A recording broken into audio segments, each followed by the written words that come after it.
Olá pessoal, boa noite. Estamos aqui mais uma live com o André Pessia. Hoje na segunda parte com o tema PNL para psicologia.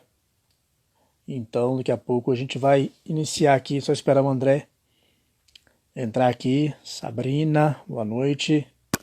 A gente teve essa live na semana passada. Fiona, tudo bem?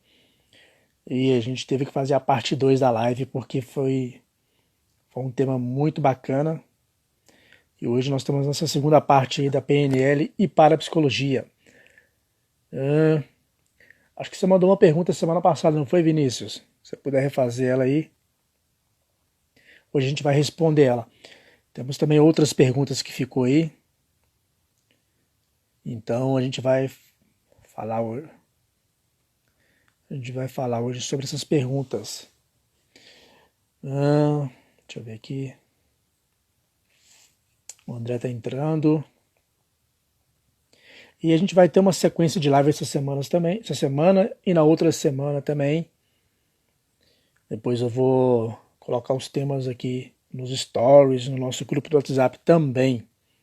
Coloca o tema da live de hoje aí, Daniel. Vou fixar aqui nos comentários. Show.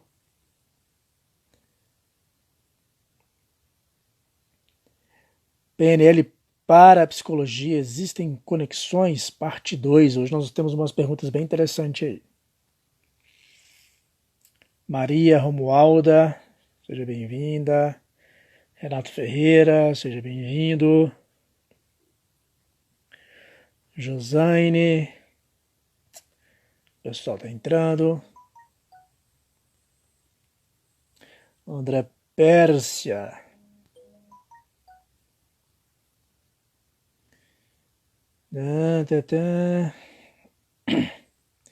Vamos compartilhar nessa live aí, pessoal.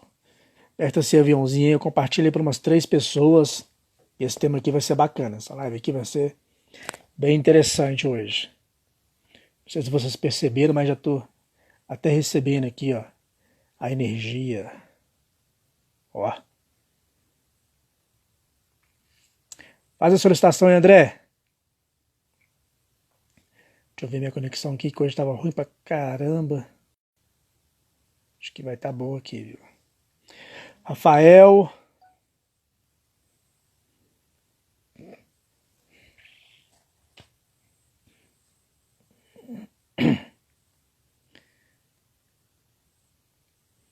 Vamos ver se o Ramon vai entrar aqui também. Ele fez uma pergunta aqui bem interessante hoje.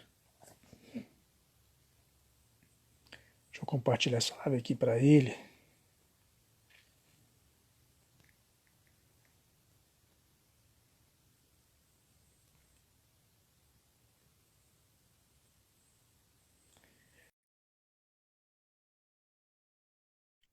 Eliane Vilela Soares. Olá, Olá, boa André, boa noite. noite.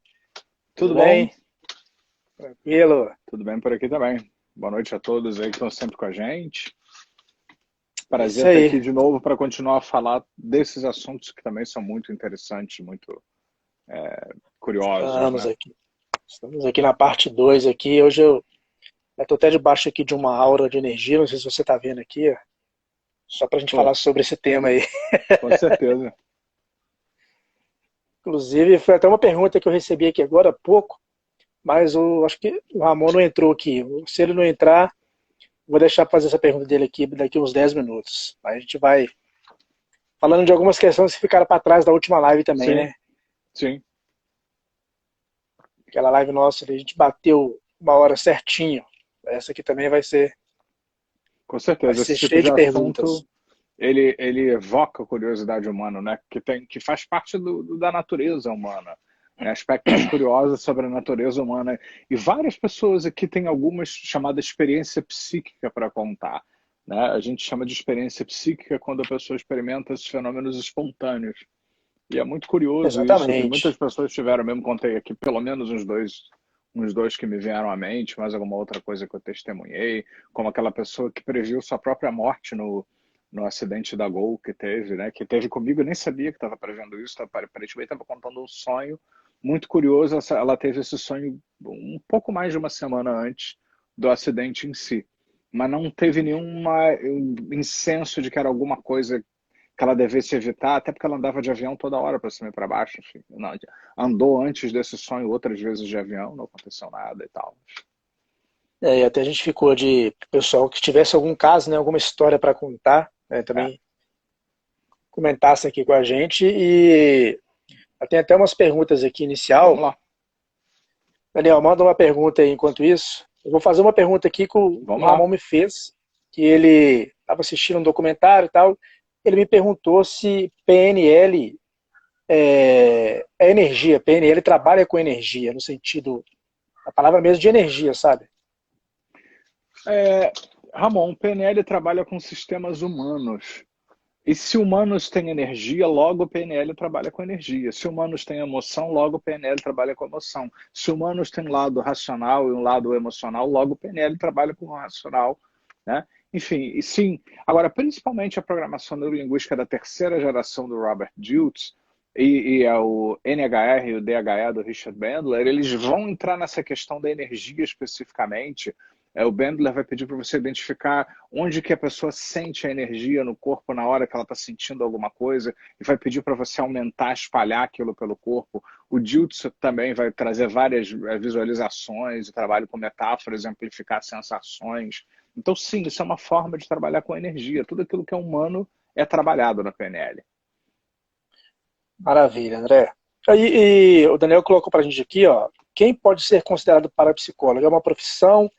É possível tratar pessoas com essas técnicas?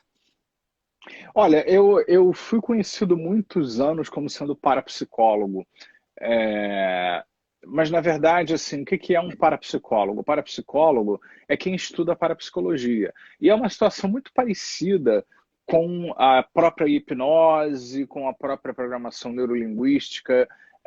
Como não existe uma regulamentação, né? No caso da parapsicologia é um pouco pior ainda, porque pelo menos nós temos na PNL, na hipnose, nós temos, por Aham. exemplo, algumas associações que congregam profissionais. A parapsicologia também tem, mas a que está disponível é para quem é acadêmico mesmo. Eu, por acaso, sou parte dela, que é a Associação Parapsicológica.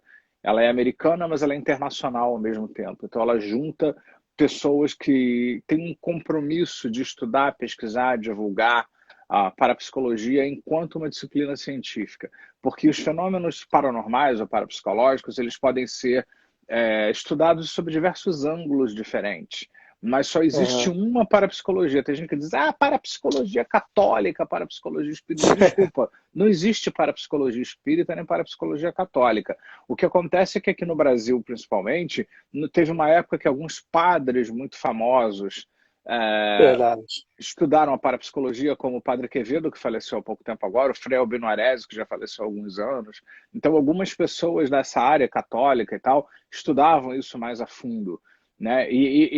Ao mesmo tempo, algumas pessoas mais espíritas acabavam também estudando parapsicologia e meio que davam uma misturadinha básica numa coisa na outra. Só que parapsicologia não é religião, parapsicologia é uma ciência, com todo respeito a todas as religiões.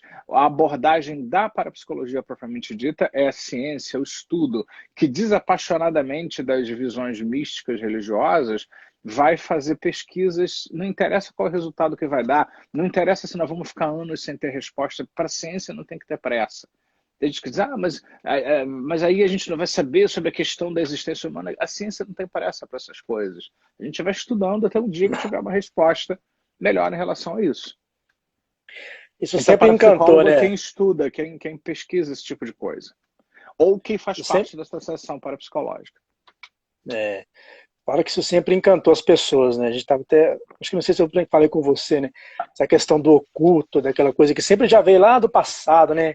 Se é aquela coisa É. mais velada, mais escondida, sempre foi assim algo que E o que mexeu acontece? e mexe muito com a mente das pessoas.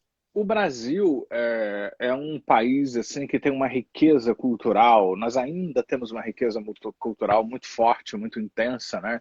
E com várias práticas místicas religiosas voltadas para a entrada em estados de transe e onde as pessoas nesses estados de transe experimentam fenômenos parapsicológicos. As pesquisas mostram da parapsicologia científica, que é a única que tem, que estados alterados de consciência, hipnose, meditação, estados onde a mente altera, de alguma forma, estatisticamente, parecem favorecer a ocorrência de fenômenos parapsicológicos. Então, em várias religiões e ambientes místicos e tal, que tem muitos aqui no Brasil, toda uma cultura toda voltada para muitas manifestações místicas, enquanto algumas religiões têm uma religião lá, alguns países e tal, que nós temos vários grupos abertos para o místico, para o sobrenatural, para a mente, para a energia. Tudo isso acaba tornando a cultura toda muito favorável à ocorrência de fenômenos parapsicológicos. E quase todos esses grupos têm algum momento onde as pessoas fazem alguma coisa que entram em transe, seja por atabaque, seja bebendo ayahuasca, seja como É. for, né? Acabam entrando em transe. E em transe, não raro, as pessoas relatam fenômenos parapsicológicos, como telepatia, clarividência, precognição, curas, e uma série de outras coisas assim. E, André, sobre déjà vu. Déjà vu é bem curioso, né? Eu falo que sempre tenho algumas experiências assim, nossa, acho que eu já vi isso. Isso já aconteceu comigo já, entendeu? Está relacionado também com esses fenômenos parapsicológicos? Olha, pode estar ou não. Existe o déjà vu comum que não tem nada a ver com o fenômeno parapsicológico, que tem várias hipóteses para ele. Seja você realmente ter passado por uma situação similar à que está acontecendo, porque a gente tende a repetir padrões e nem sempre se lembra que repetiu. A outra é um processamento no lóbulo occipital em frações de segundo. É, existe um processamento mental com frações de segundo de diferença, isso pode dar uma sensação de já ter vivido. Então, existem várias explicações psicológicas e neurofisiológicas para esse tipo de coisa. Agora, há relatos de pessoas também que, tendo déjà vu, eles de repente também têm uma realização de alguma coisa telepática ao mesmo tempo em que tem essa experiência. Tem primeiro um senso de que já aconteceu alguma coisa, e em seguida tem alguma daquelas experiências que eu falei, seja de sonho, não de sonho porque você está dormindo, mas você tem experiências espontâneas, são sonhos realísticos, sonhos irrealísticos que se distorcem, e aí pode acontecer telepatia, clarividência, pré-cognição, experiências intuitivas, que são aquelas onde você sente alguma coisa e não sabe o que é muito carregada em emoção e sensação, mas tem muito pouca informação sobre o que está acontecendo, e as experiências alucinatórias, porque a pessoa vê, ouve, sente alguma coisa que não está lá para ser sentido, tem as experiências de psicocinese espontânea, onde acontece algum fenômeno de efeito físico. Então, há relatos de casos onde a pessoa experimenta um déjà vu e, a partir daí, ela tem uma experiência psíquica qualquer, independente dessa questão. Por quê? Porque tudo tem a ver com processamento mental, né? Talvez até alguma coisa no processamento mental tenha sido alterada aí, e aí vem o fenômeno do déjà vu, e ao mesmo tempo tem algum outro fenômeno parapsicológico que se manifesta também. Boa, boa. Tem uma pergunta aqui interessante. Como a parapsicologia enxerga as incorporações? Bom, são perguntas interessantes, né? Veja bem, a parapsicologia não tem nenhuma palavra final sobre tudo aquilo que acontece, nem é desejo da parapsicologia vir acreditar, reforçar ou desacreditar qualquer tipo que seja de manifestação religiosa, né? Mas o que acontece, né? Existem casos e casos, ou seja, existem fenômenos é, diversos que a gente não sabe explicar direito, dada a complexidade daquilo que acontece. Existem alguns fenômenos, que não são todos, que fica muito fácil você associar alguma questão pessoal ou emocional das pessoas ali envolvidas. Não é nem a parapsicologia que explica isso, é a própria psicologia mesmo, onde nós vemos muitas vezes que aquilo que parece ser sobrenatural, na verdade é alguma coisa psicológica. É um artefato criado inconscientemente por conta, por exemplo, de partes internas. Eu até faço uma explicação na PNL, em que, em alguns casos, parece que a pessoa tem uma parte interna que ela desenvolve, ou que o Jung chamou de persona também, que é como se fosse um outro eu, que não chega a ser uma outra personalidade, que você desenvolve dentro de você, e você já tem uma cultura pronta, né? Ou seja, a cultura já tem, enquanto em outros lugares não existe uma cultura que ampara uma dissociação, aqui nós temos uma cultura que acredita que você pode se dissociar e você pode manifestar coisas diferentes de você. Isso é até legal, né? Então, alguns casos podem ser facilmente associados a questões emocionais, psicológicas, não resolvidas, a conflitos de partes internas. E existem alguns outros casos assim que são um pouco mais complexos, onde o nível de informação mais complexa se manifesta e aparece, e aí ninguém explica direito o que é. Então É, não existe assim, a parapsicologia veio aqui para botar abaixo. Não existe esse movimento, não existe essa história. Tá? Existe análise de alguns casos, né, como eu falei a história das regressões outras vezes. Quando você estuda a maioria das regressões às supostas vidas passadas, a maioria esmagadora das regressões às supostas vidas passadas são questões psicológicas, criadas, fantasias e uma série de outras coisas assim. Mas eu mesmo, na época que eu fazia mais regressão, eu tive alguns casos bem estranhos, bem fora, onde a pessoa teve acesso a questões que eu fui pesquisar, inclusive com historiadores e arqueólogos, tipo o prato que come, a colher que estava usando, que fazia todas essas coisas, né? Você, qual é a roupa, o tecido que você usava e batia, assim, totalmente com as questões arqueológicas históricas, às quais a pessoa não tinha acesso. Então tem alguns casos que realmente mexem aí com a história, para né? imaginar. Já aconteceu de, pegando um gancho da incorporação ainda, de alguém incorporar dentro de algum curso que você ministrou? Não. Eu tive uma vez num Travou aí. consultório, uma vez. Eu tive uma vez no Oi? consultório, eu tive uma vez no consultório, uma vez em que uma pessoa muito mexida incorporou e eu trabalhei com aquela parte ali, independente do que fosse, como se fosse. Né? Eu tratei como se Aham. fosse outra pessoa, o que aquela parte tinha para comunicar, porque é isso que a gente faz na programação neurolinguística, né? Quando você tem duas partes em conflito, você põe uma parte numa mão, outra parte na outra mão, pede para essa parte conversar com essa, pergunta para cada parte o que ela quer, o que ela deseja, e fez a mesma coisa, perguntei para a entidade o que ela queria, o que ela desejava, né? O que ela tinha para nos ensinar, para nos mostrar, independente de ser ou não, é um conhecimento útil que se manifestou através da pessoa e, como terapeuta, eu precisava devolver para a pessoa aquilo ali que ela manifestou para ela processar e elaborar aquilo do jeito que ela quisesse. Não cabe a mim dizer, olha, até porque eu não sei esse limite. Aliás, quando a gente fala de Exatamente. parapsicologia e o sobrenatural, né, existe uma questão aí, né?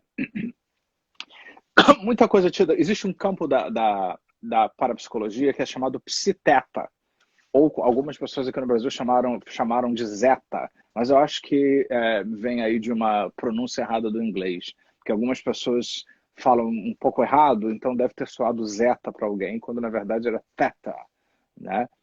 Enfim, aquelas coisas de pronúncia e tal. Clayton? Sim. Oi? Oi, oi, oi, deu uma travada. Po- Então, Pode ir falando aí. esse Se travar, pode campo aí, continuar. ok, O esse sinal tá campo meio ruim aí, mesmo. né? Não, sem problema. Esse campo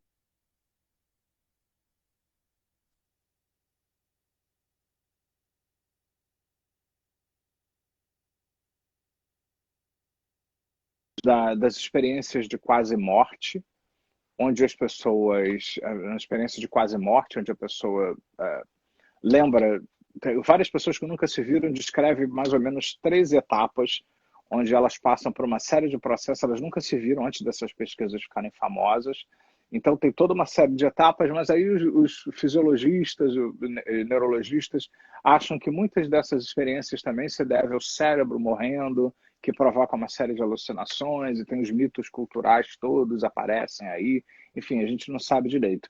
Uma das coisas mais fortes aí para esses casos da possibilidade da sobrevivência à morte física, por incrível que pareça, está no caso de crianças que lembram de vidas passadas. É como eu comentei até da última vez, algumas crianças espontaneamente relatam terem sido outras pessoas, terem vivido em outros lugares, e os pesquisadores foram levantar isso, então milhares de casos foram levantados, e desses existem aqueles em que só há algumas informações suspeitas, e existem alguns casos que têm uma quantidade enorme, não lembro da estatística agora, ele é da Universidade de Virgínia, nos Estados Unidos, agora ele faleceu há pouco tempo. Tem milhares de casos onde eles identificaram a família, todas as informações foram corroboradas e tal. E aí algumas pessoas dizem assim, mas será que isso é a prova do sobrenatural? Nós temos um problema, sabe por quê? A gente não sabe direito com o que a gente está lidando. Então, cientificamente, a gente não sabe. Primeiro, às vezes é muito difícil você separar a fraude de um fenômeno verdadeiro, seja qual for, porque muita gente frauda. Tem gente que frauda sem saber, né? Frauda É quer tanto que aquilo ali seja verdadeiro, que ela frauda às vezes para ela mesma. alguma coisa e não se dá Acredita conta que está cegamente. fraudando. Por exemplo, muitas pessoas dizem, fulano cria materializações. Interessante. Mas ele só materializa coisas que é possível comprar na vizinhança ao redor dele. Não é interessante isso? Né? Então a gente tem que ficar muito atento. Seria maravilhoso se fosse, mas a gente tem que saber se é mesmo. Então essa é a primeira etapa. O que é fraude, o que não é. Segunda etapa, não é fraude. Tudo foi controlado, foi um fenômeno parapsicológico. Ou seja, não poderia ter sido fraudado. A pessoa estava em situação de controle e tal. Então aquilo que é sobrenatural, como é que a gente sabe, por exemplo, que essa criança, ela realmente está lembrando de uma vida passada ou se ela está usando a própria percepção extrasensorial dela para saber alguma coisa sobre alguém que viveu. O Stevenson ele contrabalança, ele diz que tudo aquilo que se estuda sobre fenômenos espontâneos da parapsicologia mostra que a maioria dos fenômenos espontâneos eles são fragmentados. Então você Sim, pega coisas fragmentadas que você sabe que está ocorrendo alguma coisa, mas não existe essa fragmentação no caso das crianças. No caso desses bons casos onde a criança lembra de vários detalhes e não houve contato da família, as famílias não se conheciam, às vezes moravam em outro país, em outra coisa assim, o que eles fizeram? Eles conseguiram identificar algo muito interessante aí, né? Que a criança ela soube muita informação, muito pouco fragmentada e muito pouco distorcida. Então ele chama a atenção que parece ser uma experiência diferente das premonições, das telepatias, que vêm em pedaços, vêm um pouco soltas assim de uma maneira fracionados, geral. né? Mas até outra coisa, o espírito escreveu uma carta na psicografia e me contou alguma coisa que só eu sabia. Quem garante que era um espírito mesmo contando, ou é o médium que acreditava que tinha um espírito ali, telepaticamente entrou naquele barato com você e telepaticamente buscou a informação que só você sabia? Né? Então, a gente não É, sabe até onde vai o poder da paranormalidade, do vivo. Quando eu digo paranormalidade, é do vivo que tem o poder da mente. A gente conhece muito pouco ainda sobre isso. Então, não existe cientificamente uma maneira de dizer assim, aqui acaba o poder telepático pré-cognitivo da pessoa viva e aqui começa o do morto. Ninguém sabe que limite é esse. Os eu, religiosos já têm essa resposta dentro deles. Eles já acreditam, eles já têm uma crença estabelecida e tudo bem.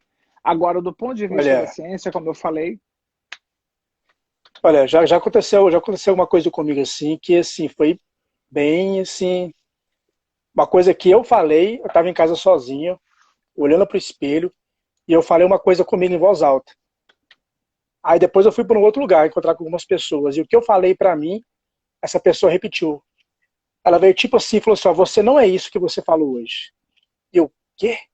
Como é que os caras sabem? Será que tem uma escuta no meu espelho?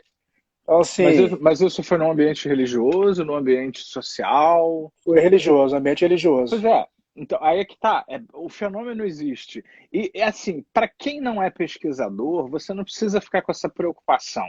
Eu penso assim, né, se você tem uma experiência como essa, e essa experiência ela é significativa para você e significa alguma coisa para você, eu acho que é com isso que você deve ficar, com o significado da experiência que você está experimentando.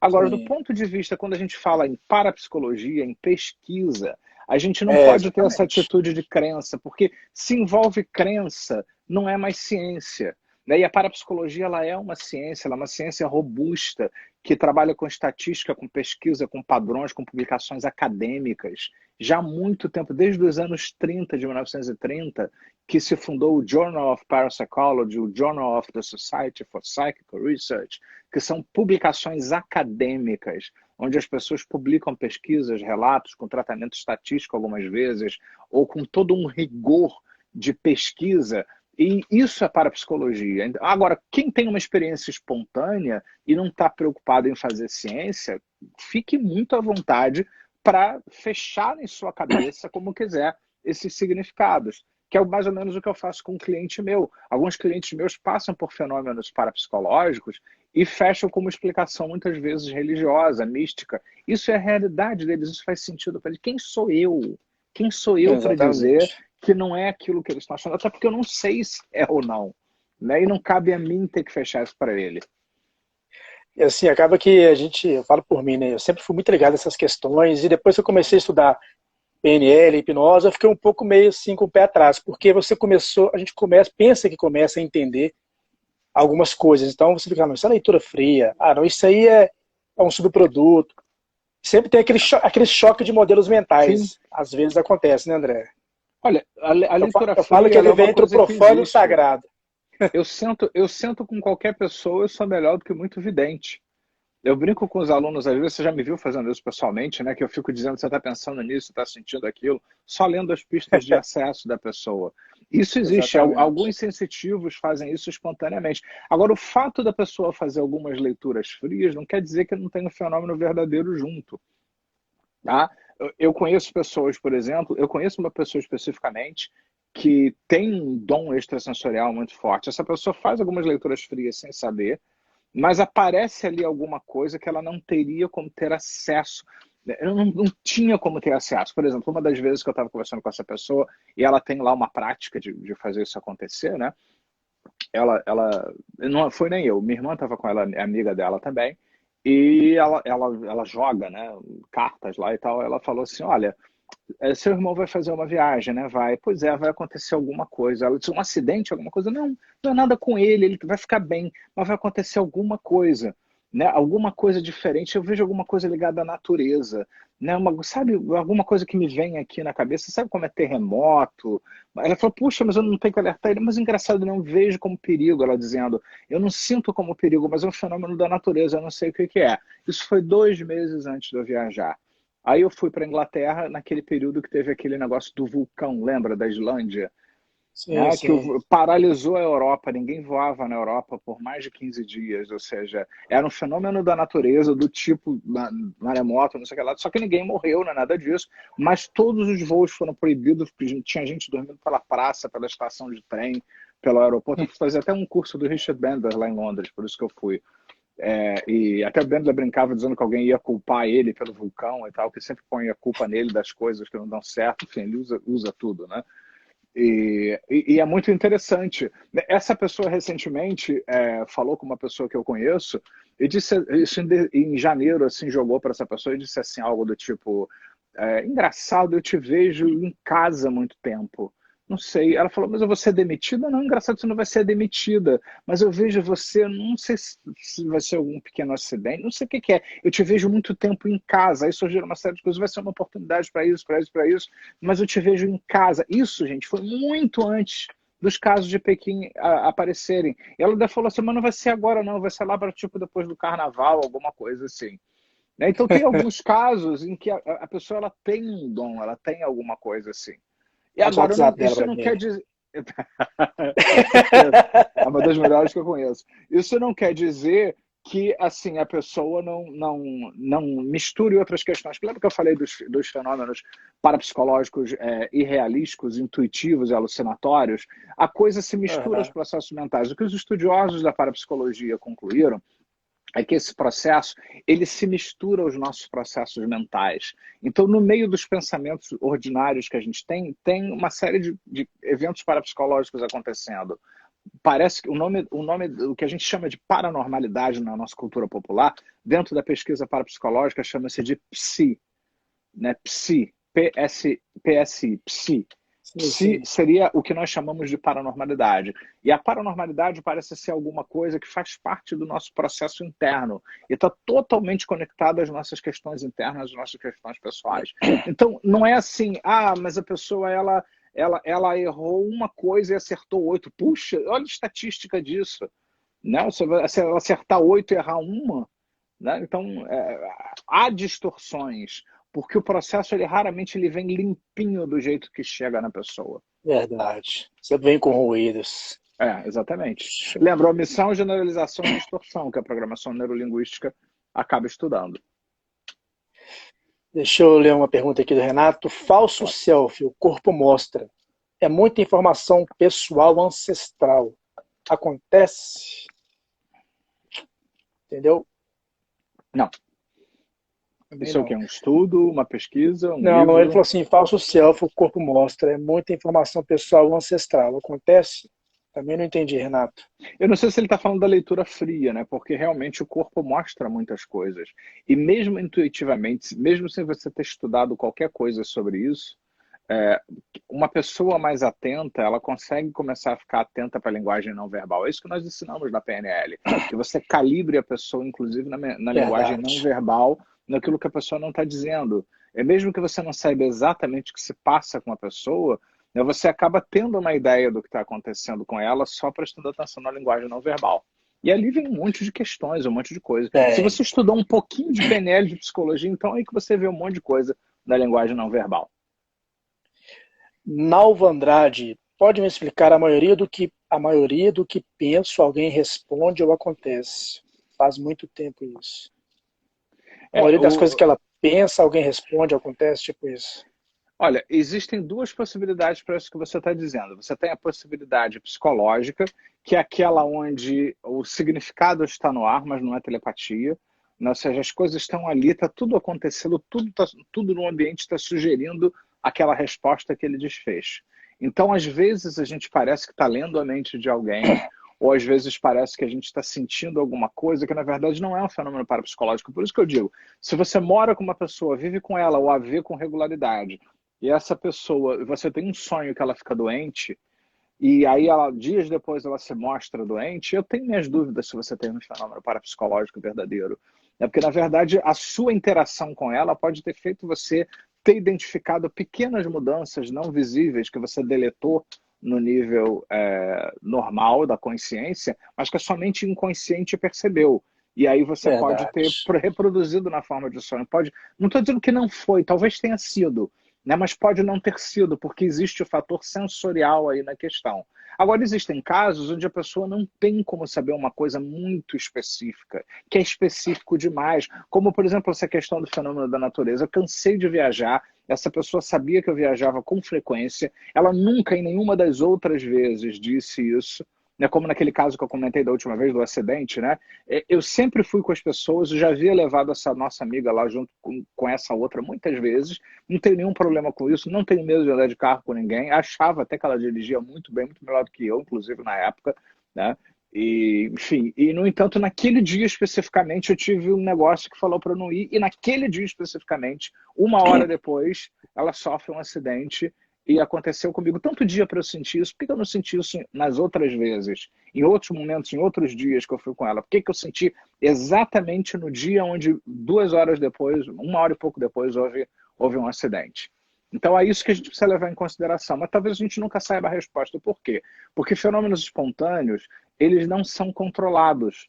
Eles acontecem espontaneamente. Então é muito difícil você inferir, né? Você até tenta identificar, mas que não houve a possibilidade da pessoa saber por vias normais.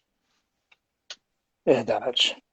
Hoje, É por exemplo, até. você falar uma língua estrangeira, numa regressão, alguma coisa assim, não é uma grande coisa, porque você vê filmes em várias línguas, com subtítulos em português. Eu espero que alguém ainda guarde essa tradição de ver filme original com som original, porque é muito melhor, né, do que o filme dublado, embora eu conheça até dubladores fantásticos, mas você vê a pronúncia, você começa a associar uma coisa com a outra. Então, se você começa a falar um trecho, um pedacinho de alguma coisa numa língua estrangeira, é muito difícil hoje a gente saber se realmente você está acessando a memória de uma vida passada ou se você realmente está reproduzindo uma coisa que ficou no seu subconsciente. Aconteceu comigo uma coisa, foi em novembro, acho, início de dezembro. Também estava com uma pessoa e ela falou sobre a quarentena. Você falando assim das coisas fracionadas, na hora eu não entendi muita coisa que ela falou, até discordei, mas depois que foi passando o tempo, a coisa foi acontecendo, que eu consegui encaixar o quebra-cabeça. Né, que foi meio fracionado. Não sei se ela conseguiu passar a mensagem da maneira certa, se ela interpretou errado, mas depois que aconteceu, que eu falei, agora faz sentido. Quarentena, tudo isso fez sentido. É, é, Então, levou um tempo para o quebra-cabeça fechar. é. O que é conhecido como um dom pode ser o sistema. O que é conhecido como um dom pode ser o sistema sensorial mais desenvolvido? Pergunta, José. Andréia. É uma pergunta muito ampla essa, né? Porque, É, sim, geralmente os seus sistemas representacionais, visual, auditivo, sinestésico, olfativo, gustativo, auditivo digital, eles são muito usados. Então, eles têm muito a ver com alguma coisa que a gente faz muitas vezes, justamente porque a gente usa muito, né?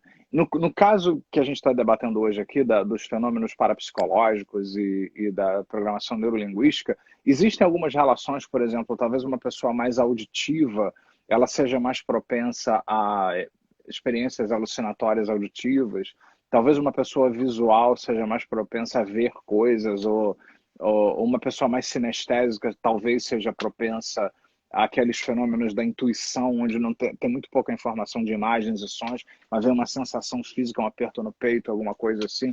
Mas nunca foi feita nenhuma pesquisa. Justamente eu venho provocando essas coisas, porque eu conheci muito um campo de estudo e o outro, então eu venho provocando essa reflexão dessas duas coisas assim.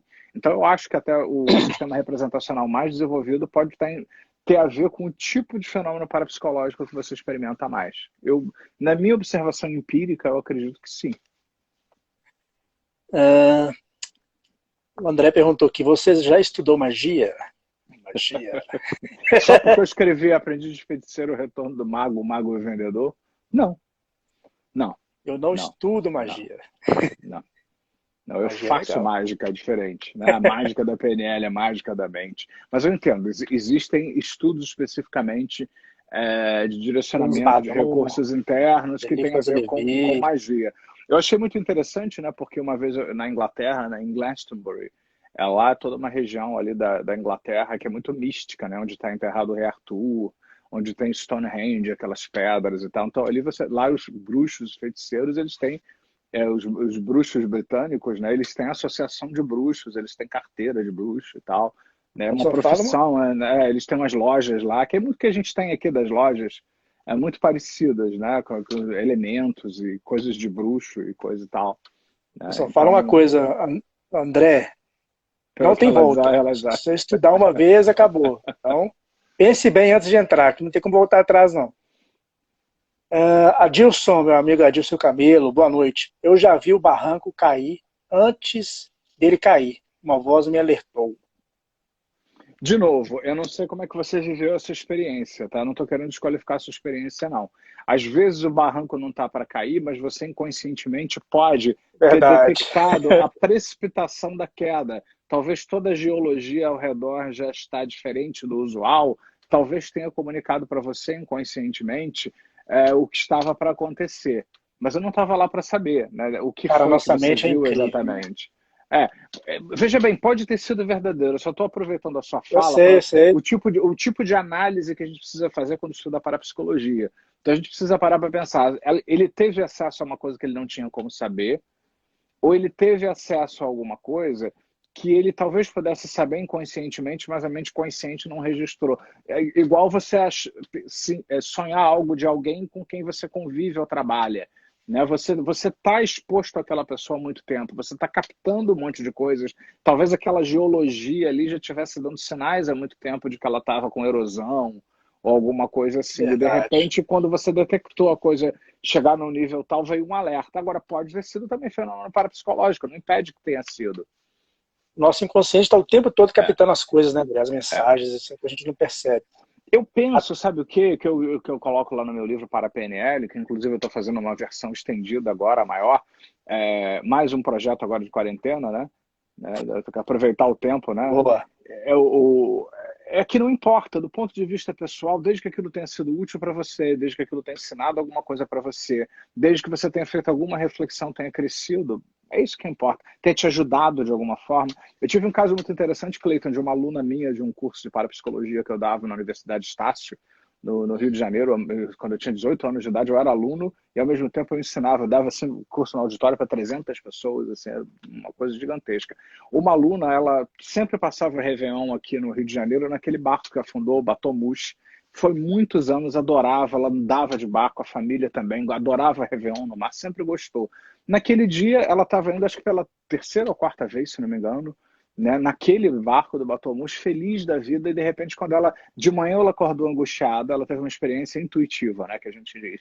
Ela acordou angustiada, ela foi, ela não fez nenhuma relação com o barco, ela foi, conforme foi chegando a noite, ela se despediu da família, cada um foi para um canto, né, porque não tinha celular, nada disso.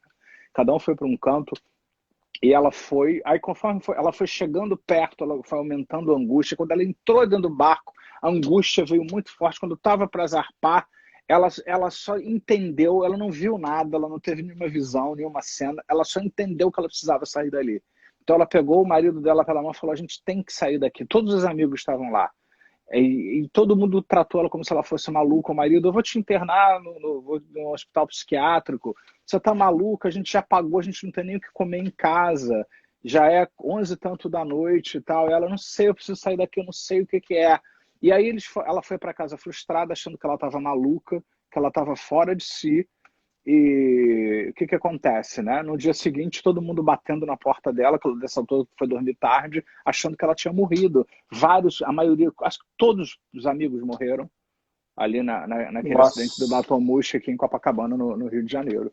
E ela sobreviveu porque ela teve uma experiência parapsicológica intuitiva. E detalhe, ela não deixou de andar de barco depois, ela continuou andando de barco. Ou Ficou seja, traumatizada. não é fobia de barco. Os céticos dizem assim: ela já tinha uma fobia de barco. Não tinha, não teve e não desenvolveu. Foi naquele dia, aquela experiência. Top demais, cara. Nossa, falar pra você, as coisas que acontecem assim, eu que né, participo de alguns estudos interessantes, e uma vez por ano a gente se encontra num lugar específico, uma turma de umas 50 pessoas. A gente fala que é a reunião anual dos bruxos.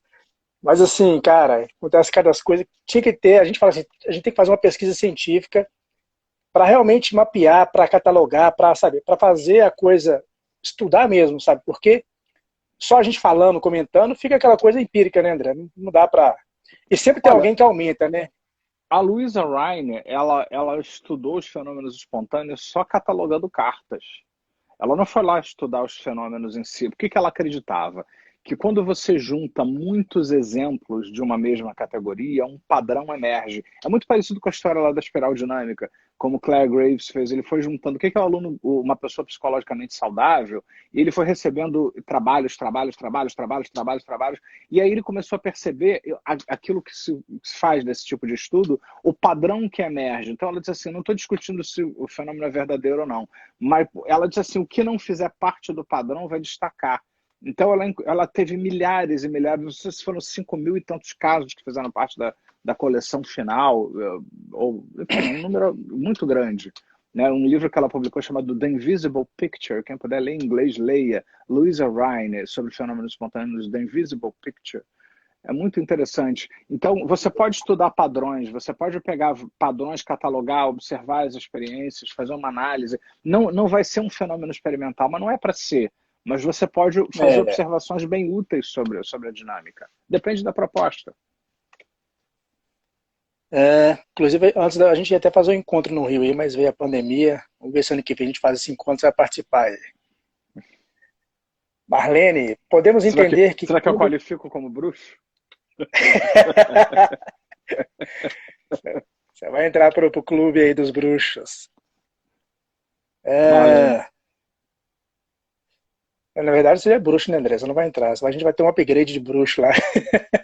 Podemos entender que quando temos uma intuição, estamos dentro da paranormalidade? Eu vou anotar Não só isso. necessariamente, não necessariamente, tá? Porque o fenômeno intuitivo necessariamente não é paranormal. Intuição é um processamento mental é, que não acontece onde a gente acompanha o fluxo do pensamento. Jung já falou, né? Pensamento, sentimento, sensação, intuição. Que algumas pessoas são mais razão, outras mais emoções e sentimentos, outras são mais pelos sentidos e outras são mais por intuições.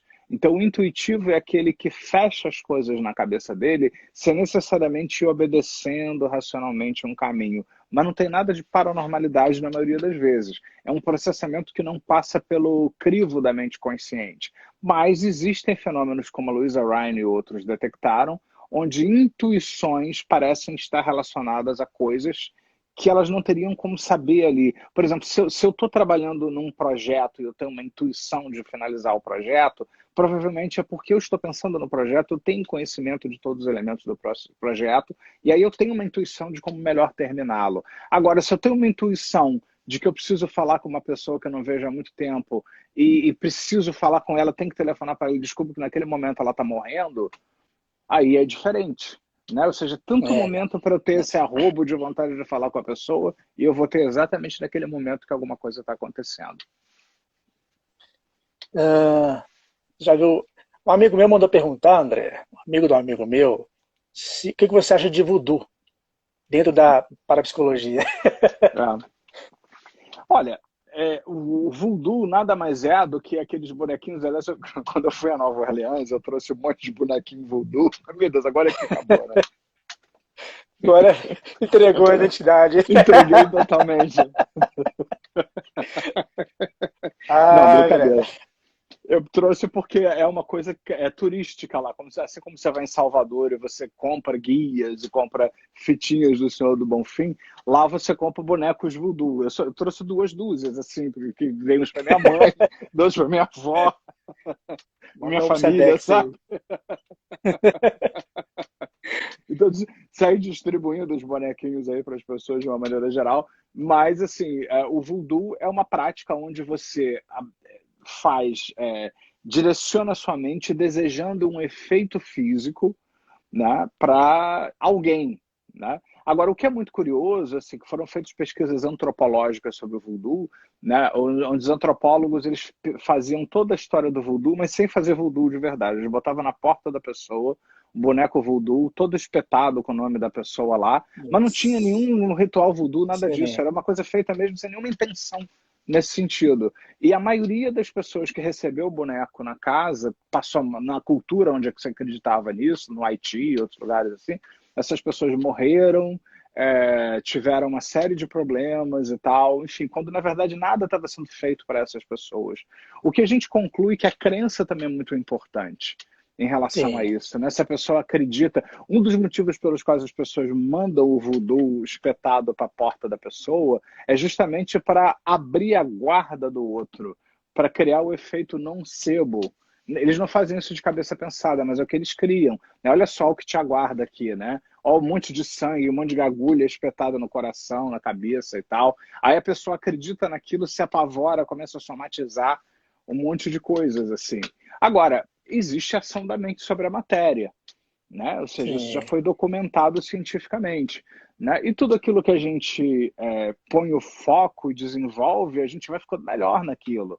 Né? Existem curadores, existe pesquisa científica sobre curadores, feitas pela própria Tem. parapsicologia científica, onde as pessoas queriam curar, e elas inclusive energizavam reações sanguíneas e células, reações bioquímicas, depois analisava-se o desenvolvimento das enzimas e tal, havia uma alteração. Aquele cara do What the Blip, né? Como é que é o nome dele, aquele japonês da água, né? O pensamento da Moto. água, exatamente, né? Que Moto. o Moto ele visualizava energia na água e fotografava a energia da água, mudava totalmente. Então existe a ação da mente sobre a matéria.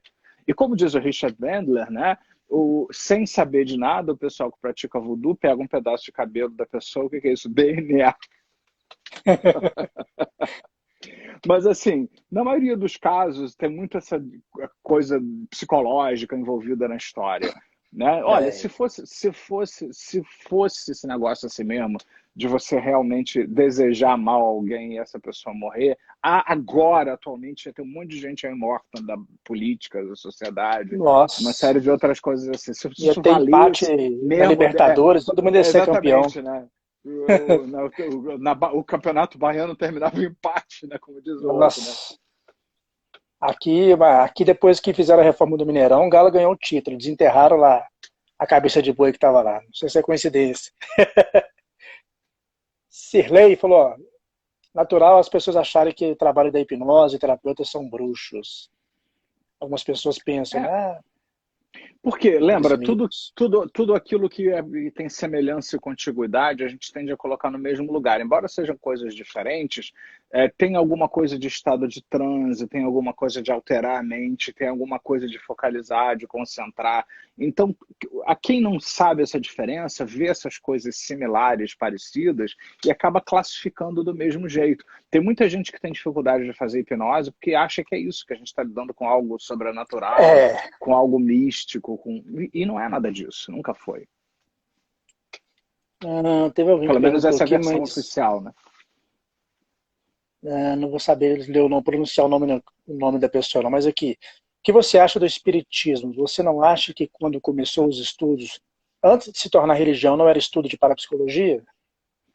Não, porque na verdade os espíritas kardecistas sempre dizem que o espiritismo é uma espécie de estudo. E não deixa de ser uma curiosidade, mas logo desde o início algumas crenças ficaram estabelecidas, e tem um lado muito azul aí no espiritismo, que como tem em todas as religiões, as crenças, os dogmas, aquilo que se acredita e tal. Na verdade, assim, por exemplo, alguns médiums famosos, como as irmãs Fox e outros, foram pegos fraudando depois, né? Enfim, isso não desqualifica o espiritismo como um todo, evidentemente, né? Mas, assim, o espiritismo ali é uma religião muito mais voltada para estudar, para pesquisar. Eu acho muito bom que o espírita kardecista ele goste de outras linhas de estudos, até de ciência. Ele volta e meia, ele estuda hipnose, ele estuda parapsicologia, É, ele estuda uma série de outras coisas assim. Eu acho bárbaro isso, acho fantástico. Mas é uma linha religiosa, como outra linha religiosa. É diferente de outras questões, né? Enfim, aqui, de novo, né? Quem sou eu para dizer que existe, que não existe? Do ponto de vista da parapsicologia, enquanto uma pessoa que estuda parapsicologia, na hora que você me pedir para clinicamente analisar se uma experiência poderia ser de ordem espiritual ou mental, emocional, eu vou ter que fazer uma análise profissional disso e considerar todas as hipóteses. Mas eu também não posso dizer para você que eu posso provar que não existem espíritos. Pelo contrário, existe uma linha de pesquisa na parapsicologia, né, séria, acadêmica, que estuda inclusive a possibilidade da sobrevivência após a morte.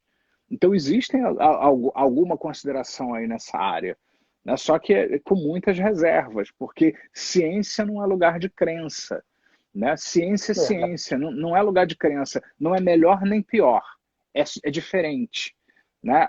As pessoas que já encontraram suas respostas espirituais e têm certeza dessas respostas e o impacto que isso traz para suas vidas, eu aplaudo essas pessoas porque elas já encontraram a paz, o significado, um propósito maior que a gente fala. Eu acho isso maravilhoso, mesmo, do coração, acho mesmo maravilhoso isso. Só que quando eu vou falar alguma coisa do ponto de vista da pesquisa e tal, eu preciso considerar todas as hipóteses, porque do ponto de vista da ciência não existe pressa da gente ter que finalizar nada.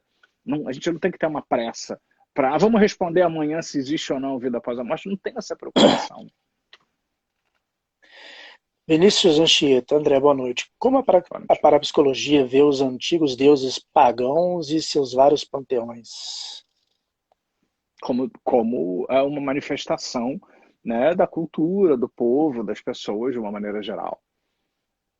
Agora, em vários desses lugares aí, ocorrem fenômenos parapsicológicos muito parecidos com o que acontece aqui nas religiões afro-brasileiras, até em outros lugares, até em religiões evangélicas, até onde as pessoas entram em transe, preveem o futuro, às vezes, da pessoa. Porque quando você entra em transe, podem ocorrer fenômenos favoráveis, como eu já falei antes. Entrar em Sim. transe ajuda, de acordo com as pesquisas, fenômenos paranormais acontecerem.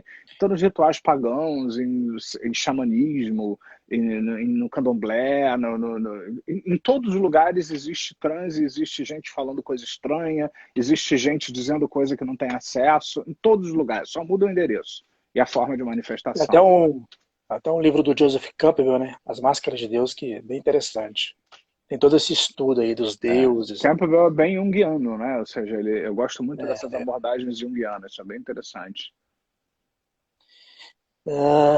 Daniel, mano, eu jurava que já tinha falado de voodoo. Daniel, você é bruxo, você não fica quietinho Déjà aí. vu? Luiz Henrique, já tive uma experiência onde a cliente respondeu o que estava perguntando sem lhe precisar falar. Luiz Henrique de Sim. Pernambuco.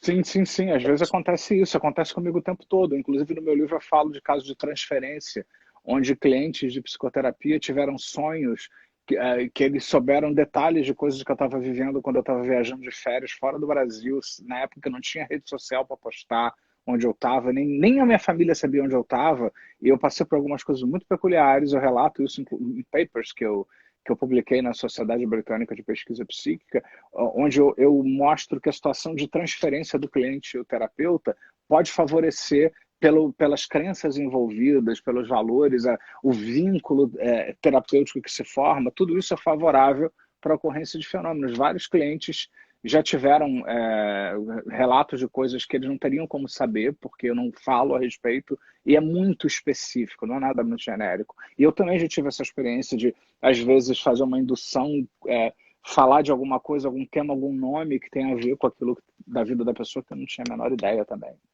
Então, essa relação, né, de transferência e, e o campo que se forma ali é favorável à ocorrência de fenômenos parapsicológicos. Inclusive, Rupert Sheldrake, que estuda os campos mórficos, né, Sim. ele é um entusiasta da parapsicologia. Ele sempre teve um interesse muito grande na parapsicologia, por acreditar que tem a ver com as coisas que ele estuda.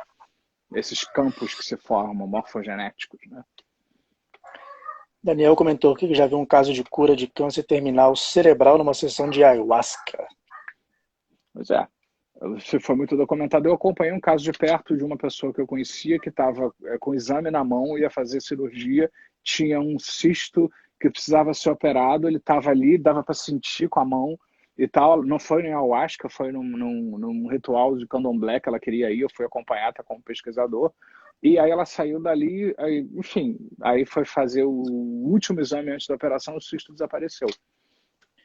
Até mesmo a gente que estuda magnetismo, É. dentro de algumas linhas espíritas, tem muitos documentado mesmo alguns casos de cura só com magnetismo. É bem interessante. Nós falamos, né, de um efeito placebo, né, e tal, ou seja, quando a mente ela quer que aconteça, né, e ainda trabalha com alguém que ainda tem uma tradição de direcionar a mente para cura, alguma coisa assim, você une a vontade de ser curado, que é o efeito placebo, com aquele que exerce a mente para curar outros. Então você junta duas forças ali para o mesmo objetivo. Deixa eu ler mais uma pergunta aqui, depois dessa tem uma para fazer. Qual a relação da PNL com a ciência em relação às crenças? Bom, a PNL ela está muito alinhada com a psicologia como um todo, e todo o trabalho de crenças de Dilts é uma otimização do que se conhece na psicologia como crenças.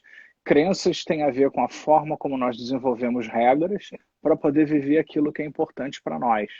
Então, crença é aquilo que a gente desenvolve, é o que a gente acaba fechando na nossa cabeça, que é como nós devemos funcionar e o que nós devemos fazer, um processo inconsciente, para poder chegar a viver aquilo que é importante, nossos valores mais profundos. Boa. Alice, tudo bem, Alice? E a sua pergunta? Você já ouviu? É sobre ressonância no sentido, tipo assim, você já viu já daqueles casos da pessoa que está em coma e você utilizar uma outra pessoa, fazer um processo de hipnose com essa pessoa representando aquela pessoa que está em coma? Não, mas, enfim, é uma coisa que pode acontecer. Eu já vi umas coisas acontecendo assim em termos de constelação, que é muito interessante também, onde você constela, eu vi pessoas constelando casos de coisas que eles nem sabiam, e que eu fiquei chocado de detalhes das reações das pessoas envolvidas ali, né? Então, na verdade, você está lidando com um campo, de uma maneira geral. Então, assim, é possível de alguma forma os envolvidos transmitam telepaticamente, influenciem, porque a paranormalidade parece não depender de distância ou alguma coisa assim. Então, mesmo que você faça a distância, cura de alguém ou com o outro representando ele, como os bonequinhos representam alguém ou alguma pessoa, isso poderia ter um efeito no campo como um todo, enfim. É uma coisa, tem um tipo de técnica que a gente assim quase não utiliza porque você consegue, de certa forma, trazer o inconsciente da pessoa em outra pessoa, sabe? Então, acontece isso. Foi utilizado para fazer com pessoas que estavam internadas, que não estavam em coma, que estavam no sentido, mas outras pessoas começaram a usar para outras coisitas, né? Você traz traz o inconsciente da pessoa. Então, tem um pesquisador brasileiro aqui que pesquisa sobre isso, ele mora até em Curitiba, faz só para quem está em coma mesmo, sabe? Depois eu vou te passar o nome dele. Sim, por favor. Nós temos aqui 30 segundos, deixa eu ver aqui, Vinícius. Interessante, isso tudo é muito complexo e, como o André disse, ainda não se sabe o limite, verdade. É isso aí, André, passou uma hora, a gente nem percebeu, pô. Pois é, quem sabe um dia a gente escolhe mais alguns temas sobre isso e volta a falar de algumas coisas. Quem sabe a gente faz uma live de cura, né? O que você acha? Cura e demais, autocura. Vamos botar aí na lista pra gente Esse tema aqui a botar galera na fica nossa doida. sequência. É. Temos quase 30 pessoas aqui, mas foi. Essa pergunta aqui, André, depois eu te passo. Qual a fonte da constelação? Vamos ter pergunta aqui até. É o É isso aí, campo. André. Ó. É o campo, estamos atraindo. Depois a gente faz uma live sobre lei da atração também.